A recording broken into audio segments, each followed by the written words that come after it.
Hello everybody, I am the Burneteer and welcome to Blacklight. Today's video is going to be a guide on Onslaught. What you need to bring and how you need to go about it. I don't know why, but I felt like doing it, and it's like 7:30 in the morning, so don't question me. First things first, we're going to start, basically go from top to bottom here, so we're going to start with your equipment.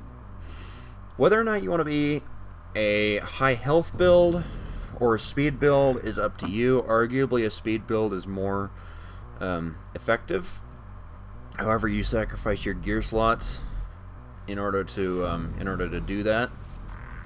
So actually what I can do here is I have these legs that take me down below 200 health, but don't take away these 2 gear slots. So I can run a little faster for a little longer. Headpiece, I mean, it really doesn't matter. I mean, fuck, I could go with this thing if I wanted. Get myself even more stamina and even more running speed. And actually, I think I'm going to do that for this game of Onslaught that I'm going to be recording. Now let's go on to your gear items. First off, your tactical item. Items that are useful in Onslaught. Revival injectors. Repair tools, no. Ammunition pod. Maybe. Not really. Heal injector, yes. This is probably the biggest one for points, since it doesn't nerf the amount of points that you get, as it does with like killing the zombies. You know, you get like 4 points for killing the zombies and an extra 5 if it's a headshot. In a normal game, you get 20 points for actually healing a person. The same applies for Onslaught. So if you're going for points, go with the heal injector. Hardsuit battle mode, no. Hardsuit atrophy, ping, no. Cloak, yes. Cloak is a good item to use, especially if someone needs to go after the objective. They can just go into their cloak. All of the zombies, with the exception of the dogs, will ignore them. Or if there's zombies already following them, they'll just kind of stand there derpily while you take care of business. And they'll kindly wait for you to decloak before attacking you. Barricade Mark 1. I could see its usefulness, but it's not nearly as useful as the Cloak Revival Injector or the Heal Injector. Barricade Mark 2. No. Cloak Mark 2. Once again, no. Respawn Beacon. I don't know if it works. I don't know, like, if you have the Respawn Beacon, if you can respawn into the game without someone needing to revive you. I doubt it, because it doesn't have that option in game. I mean, your only option is to suicide. So I'm going to go ahead and say no for the respawn beacon. HRV cloak, worthless, no. Firewall breach kit. Tactical item that really, I mean, this item, yeah, it's a level 38 item, but it lets you hack the points with only needing to match 3 numbers, plus you're allowed 1 mistake.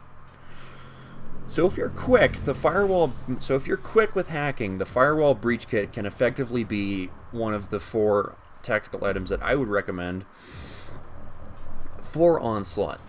So the 4 tactical items I recommend for Onslaught are the Revival Injector Mark 1, the Heal Injector Mark 1, the Cloak, and the Firewall Breach Kit. And the Firewall Breach Kit is a maybe.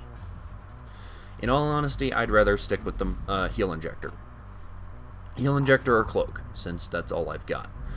Now for your actual gear items. Carry as many explosives as you can.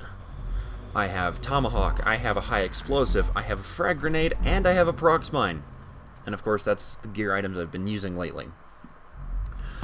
Now let's move on to your depot items. Swarms, no. You either want a minigun and the turret. Minigun and turret. Those are your two most wanted depot items. And yes, a lot of people will grab the Ghost, the railgun, the handheld railgun. They will grab that for the brutes, the big fuckers. But as I was saying before my computer rudely cut off my recording without notifying me, I mean, I was clear down into customizing guns before I realized that it had stopped recording. People who headshot the brutes with the railguns, it does the same damage as it does with the hard suit, times 10. You know, like times 10 Kaioken. Yeah, it does pretty much same effect. But the minigun, reliable, plus it can really cut through the entire horde with it. After the minigun, if you're using the minigun, you're going to want the heavy weapons refill. And by the way, if you can't get the minigun, the flamethrower will work, but not nearly as well as the minigun will. Heavy weapons refill, if you're using either of those, which comes in really handy. Turrets, if you can.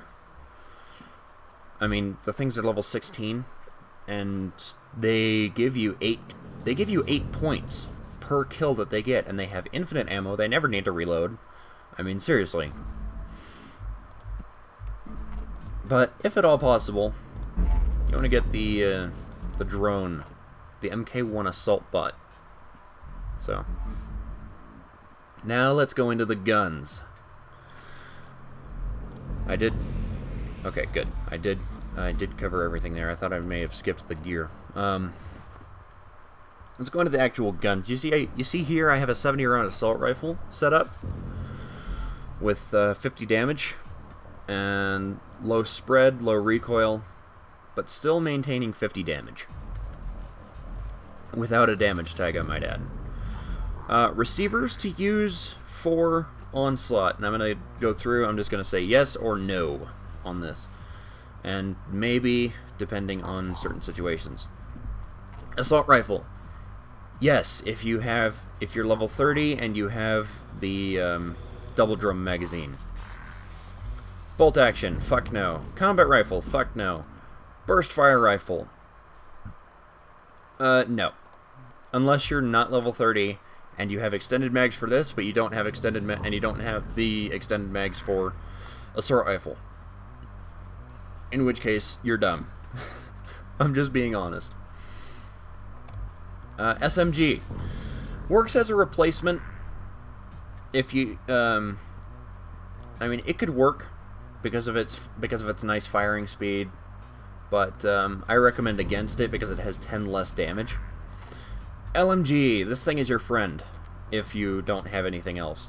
If you're not level 30 with the double drum mags, or you don't have the LMG-R, then this is going to be your gun for Onslaught, is the LMG, with the default magazine or quick reload when you can get it. This gun has 65 damage, or probably 66 if I throw a different barrel on it, but I can't because I don't have it. 80 without the double drum. This would have more bullets than the assault rifle. It has more. The thing about the LMG though is that it has a fuck long reload time. It also has more spread, more recoil, and obviously less running speed. So it's your choice. AK-47, if you have it, it will work. You know, but that's if you have it, and you have extended mags, and you don't have the LMG, or level 30 with the double drum, or the LMG-R. Just saying. Heavy assault rifle, because of its damage, if you have extended mags, this gun can work. So, max rifle. I mean, this thing works better than the SMG. So if you have it and you don't have the LMG, the LMG-R, or level 30 with the assault rifle double drum mag, then the max rifle will work just fine. TAC SMG, fuck no. LMG Recon, yes. I mean, yes on the LMG-R. It has more damage per bullet than the assault rifle. Yeah, it has less damage than the double drum and 20 less than the LMG, but you can boost that up to 80 with the drum mag that I know you can get for this. It also has less spread than the assault rifle. Even though it has a lower fire rate, that doesn't really matter, because it's all about the amount of bullets that you have. So fire rate doesn't really come into play because it has more damage. Bullpup full auto. If you have it and nothing else, and none of the things that I've been mentioning for the past, like, you know, guns that are that way, you can use it.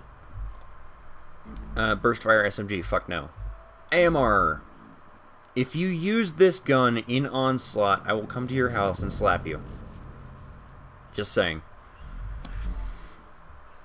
Now let's get into the actual build of the guns, and this typically applies for the assault rifle with the double drum, the LMG, and the LMGR, and pretty much any other gun. Basically, this gun doesn't really change your damage. I mean, it does lower it a little bit. I mean, like, you come over here to my bolt action and swap the weapon tag. I can't. Huh, I actually like to use that. But say I swap the weapon tag for this one. You notice that my damage goes down to 178. That's right. This bolt action build is only 178 damage, by the way. Putting a damage tag on there boosts it up to 180. So this build will typically not affect your damage all that much, but it will affect your spread. So I have the Silverwood RAS-6 as my muzzle. This muzzle increases damage while increasing your spread and recoil.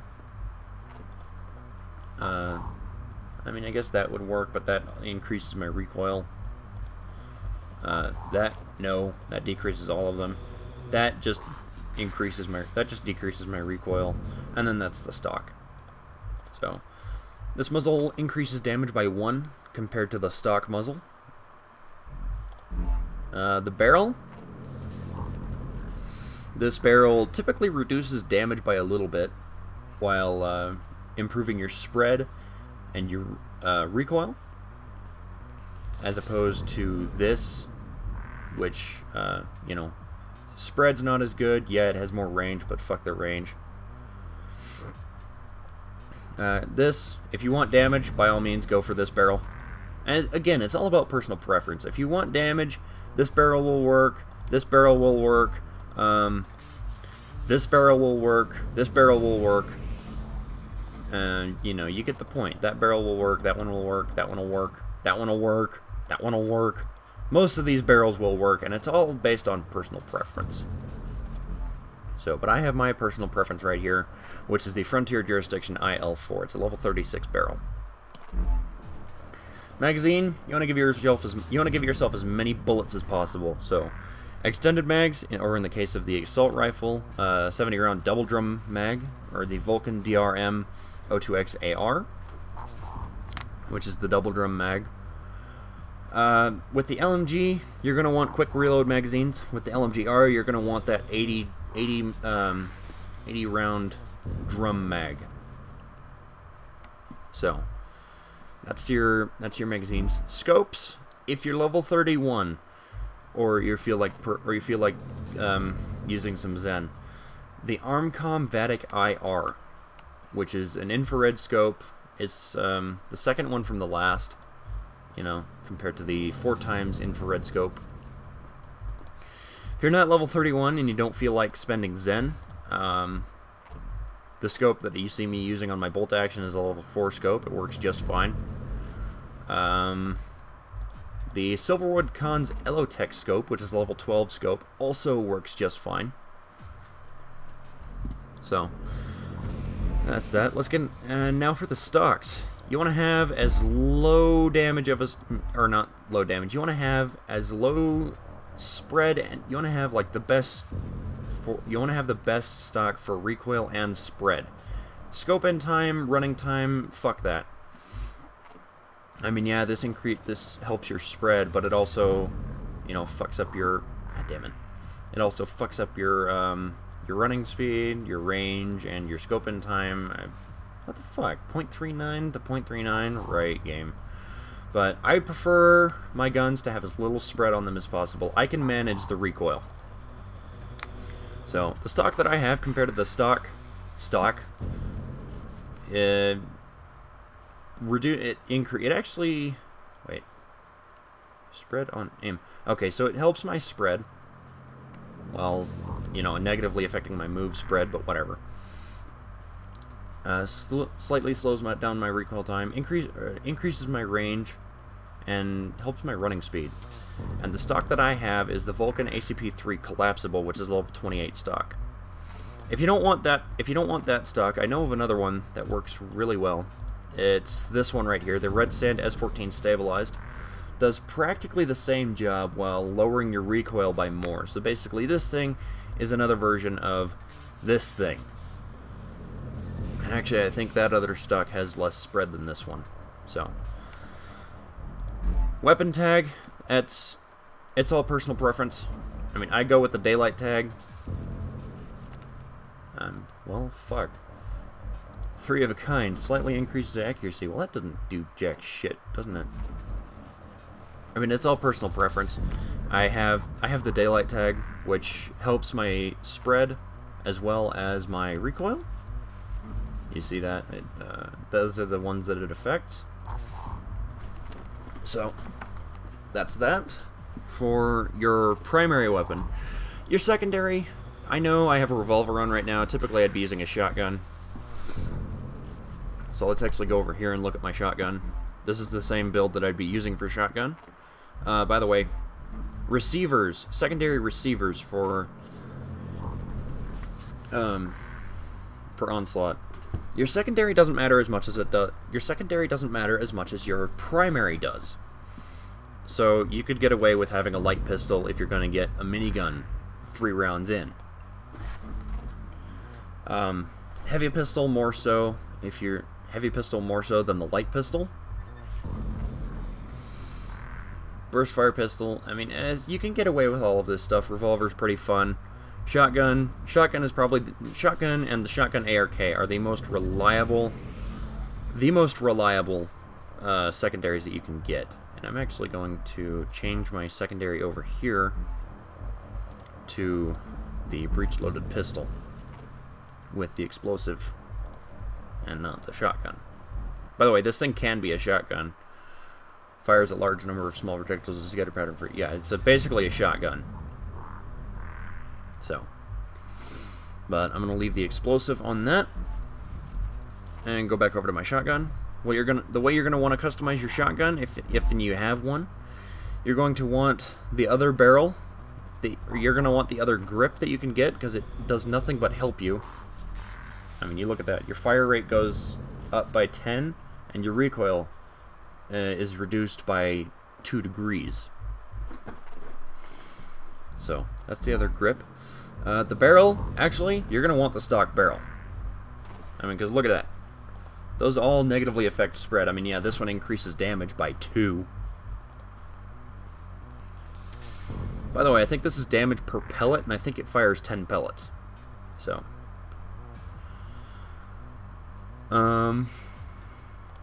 So, yeah, the stock barrel on the shotgun works just fine.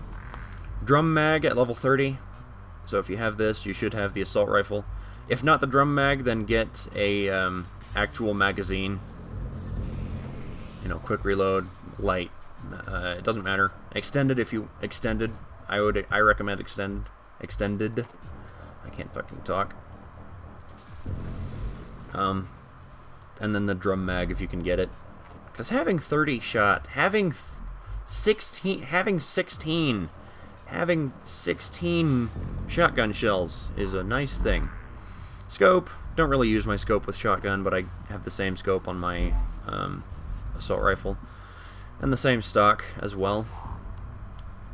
I can't have a weapon tag though, unfortunately. So, yeah.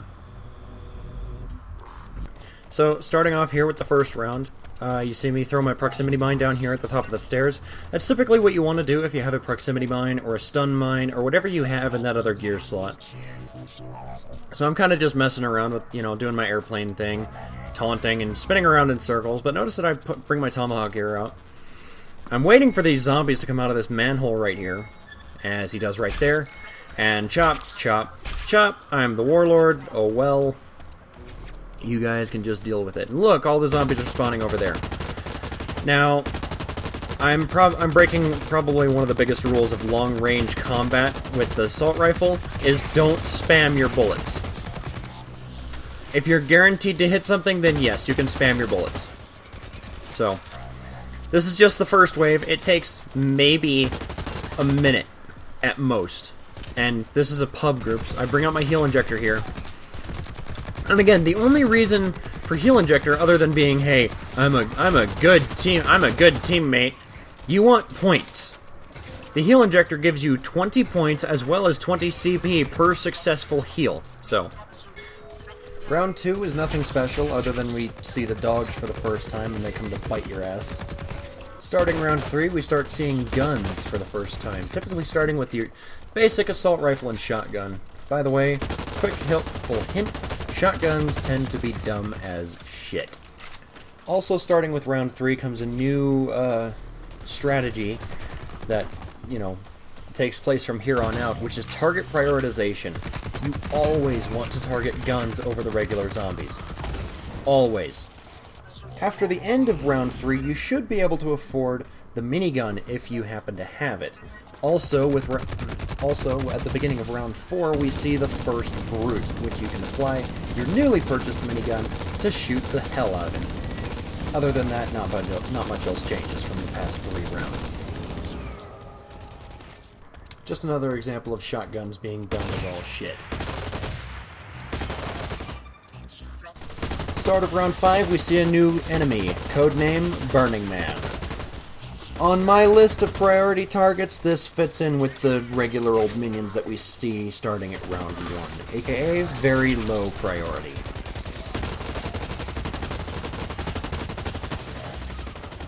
Starting here at round 6, you see me doing my job, which is not given to me, which is taking care of the objective.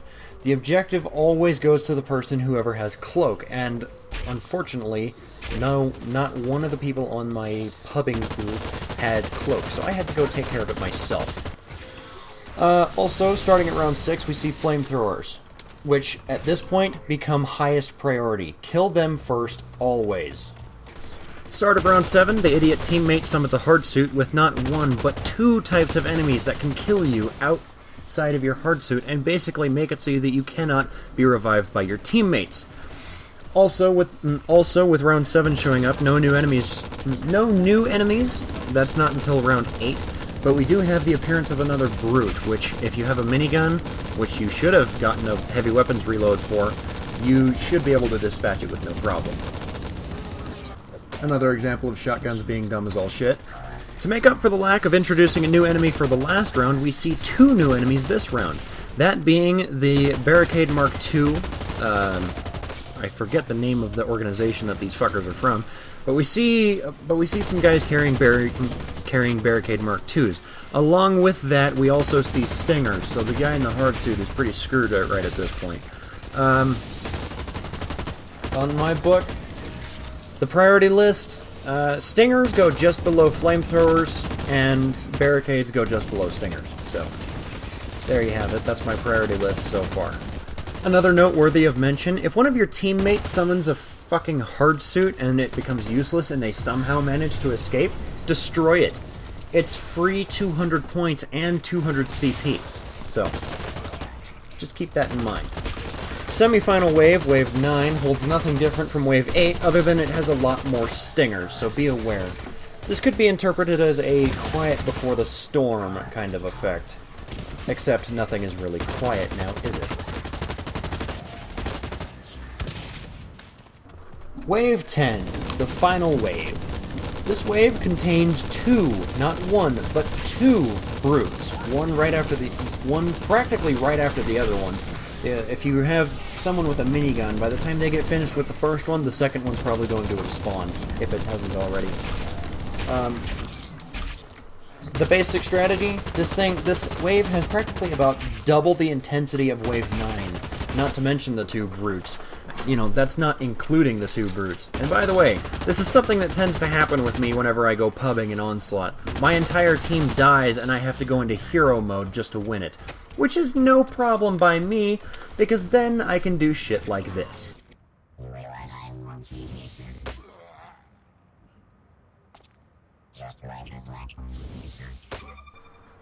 So that concludes the wave structure and what should happen at what specific intervals. But how do you deal with specific types of enemies?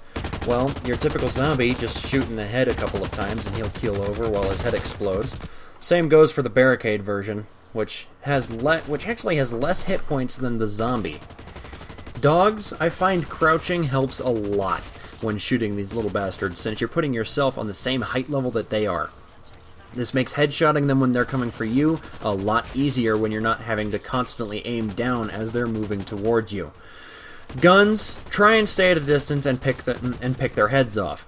Shotguns, however, dumb as all shit. You can just walk up to them and just, you know, smack them in the face, you know, till your winky in their bumhole or whatever the fuck you want to do. Flamethrowers, these are probably the most deadly enemies aside from the brutes that are in Onslaught. Main reason, they have massive DPS as well as the ability to set you on fire.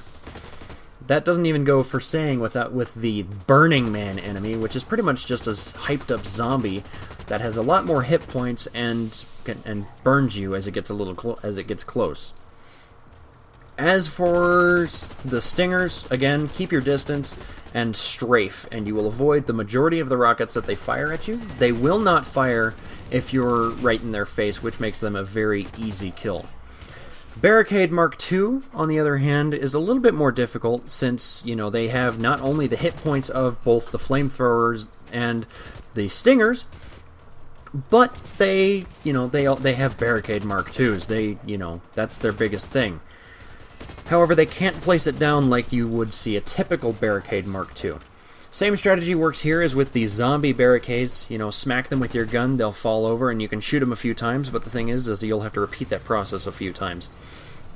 One thing to note with all barricade-type enemies, if you shoot them a little bit and get them walking in a straight line, they will crouch, and you can pick their heads right off the top of their shields, which makes for a fairly easy kill. Now we're on to the big fuckers, the brutes. The brutes are easily beat down with a minigun. Miniguns are probably the best idea for taking down a brute. I mean, you see me solo, like, all of the brutes in this, this particular gameplay. I soloed all 4 brutes with only my minigun. I mean, yeah, the second brute I had to finish off with my assault rifle because I was running out of ammo, but either way, hope you guys enjoyed this little Onslaught guide. Like, favorite if you want to see more, and subscribe if you haven't already, and I hope you guys enjoyed the video. Bye-bye.